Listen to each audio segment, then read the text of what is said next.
Well, Cody, we just kind of recently saw you last month, so I guess how's the turnaround been, like health-wise, physically? Was there any thought of possibly staying out longer, or did you just, you wanted to get right back in there after your last performance? I feel good. I've never had a thought to stay out longer. I feel like anytime they call me, they know I'm going to say yes and, try to put on an entertaining fight. But yeah, I like it. I come from a wrestling background. We're wrestling every week, multiple times a week. Sometimes the hardest thing about fighting is you fight and then you got to sit on it for 4 or 5 months. And, it's nice to be able to turn around in 4 weeks and try to correct some mistakes from my last one. Well, I was going to ask that. It seems like former wrestlers are the ones that want these like quick turnarounds because they're so used to it. So do you think that gives you an edge over maybe other fighters that they're only fighters and they need that 12, 14-week camp and you know what it's like to turn around on like multiple days of notice? Yeah, I think there's a lot of things that contribute. I think my weight's always pretty good. I stay in good shape. I don't cut a ton of weight so that I can stay ready for opportunity.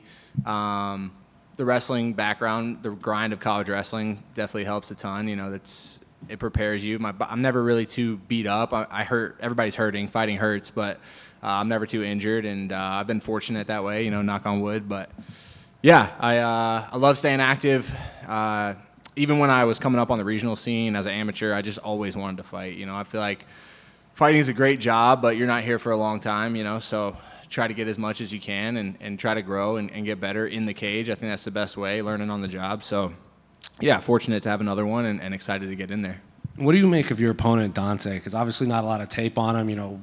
I'm sure you've heard it all, like 100% finish rate. It's not every day we get a young prospect at media day like himself. So what do you make of his skill set and his kind of the push the UFC seems to be making behind him? Yeah, it makes sense. He's super talented, very explosive, dangerous fighter, super well-spoken. Seems like a good dude. I don't know a ton about him. I've been that kid. I've been the 26-year-old, undefeated, finished everybody, and then I got to the UFC. I think growing up in the UFC is hard, and they obviously recognize that he has a lot of talent. If they're matchmaking me, this is my 15th UFC fight, and this is his second, so obviously they see something, and it's my job to not let somebody build a name off me, but for sure, all the credit in the world to him. He's super talented and excited to get in there. The last few years is like your fights have just been like something was weird is always kind of happening. So I guess what's it like mentally to kind of like a lot of it's out of your control, right? So how do you kind of flip that switch to kind of get past it? Because a lot of fighters, it dwells on them and it eats at them. But I feel like every fight we're leaving, it's like, oh, something's weird's happening with Cody again. Yeah. It would be great to be like, I don't dwell on it, but I do. And I think that's some of the issues maybe I've had in my career is there's a lot of ups and downs, a lot of weird things that a lot of times are out of my control. And it would be great to sit here and talk to you guys and be like, oh, I don't let it bother me. It plays no effect in my mental, but that would be a lie. It definitely does. And, you just hope that you can kind of overcome those things. I feel like for me, it's never really been a physical issue. I think in all of my fights, there's glimpses of, okay, this kid's talented. But, yeah, it's just overcoming some of the mental hurdles. And, that's 90% of the game. So if you can't do that, it's going to be hard to stick around. Hopefully this one we figure some shit out. Has that been frustrating in the sense that like how good you are, but like you haven't been able to either put it together or show it in the octagon? Yeah, for sure. I think it's the most frustrating. I feel like if I lacked physical ability, it would be something that's like, okay, well, we just need to get better here. Or we need to work harder. Or the mental side of things is a lot harder to address. And I've done a lot of work on that as well. I've done, I've met with sports psychologists. I've worked with mental performance coaches, and me being in the UFC as long as I have is kind of a testament to that. I feel like if I hadn't done that, who knows if I would have stuck around as long as I have. And yeah, I'm excited to get in there and try to prove it. I tell you guys every time, no, this time I'm gonna show up, and sometimes I don't, sometimes I do. So hopefully we can start a streak, but just get some consistency. That would be great. Do you think the UFC kind of recognizes that too, that you are better than maybe your last several fights have been because you get these opportunities on these big cards?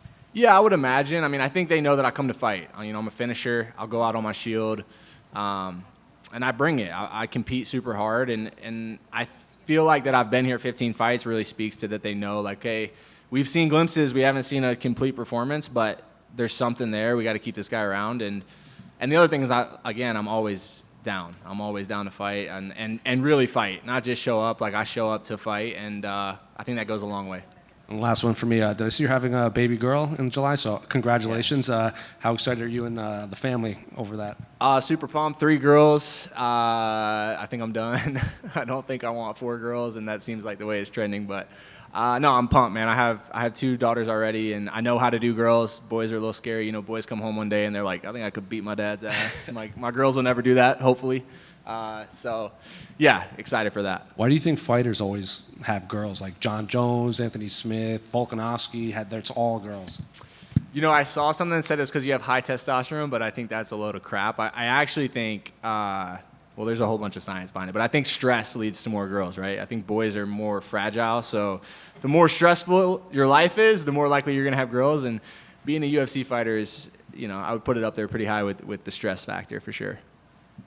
Yeah, Cody back here. To piggyback off of that, being a girl dad, do you see the day when they want to bring the boyfriends over and you're like, nah, come here, we're about to watch some highlights so you know what you're messing with? You know, it sounds good to say that, but I'm just hoping I raise smart, strong girls that make good decisions, man, and then I won't have to worry about it, you know. So there's definitely a piece of me that's like, man, I got to let these kids know, but hopefully my daughters will let them know before I have to, so we can avoid that whole interaction.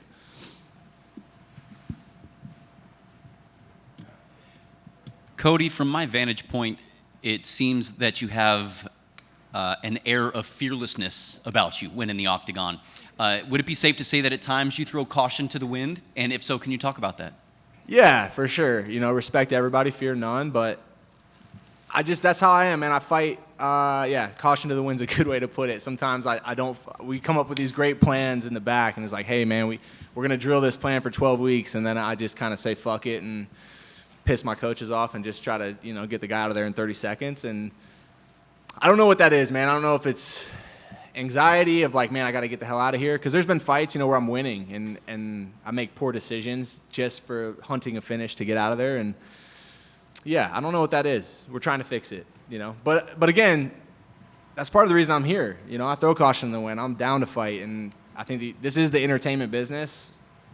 My fights aren't always like the most technical, but I don't think anyone can look at them and be like, they're not fun to watch. So it's how do you have a little more caution, but still keep that fearlessness, you know? So that's kind of what we're working on. And 15 fights deep, maybe we'll figure it out. Thank you. Yeah, appreciate you. There's been all these different eras throughout the UFC, Spike era, ESPN, Fox, and now CBS. Your fight will be on CBS, kind of a historic moment. I mean, have you thought about that, and what does that mean to you? Not really. You know, when I was checking in, Dean told me, like, one day you'll be on Jeopardy. So that's pretty cool. But, I fought on ABC, CBS, ESPN, Paramount.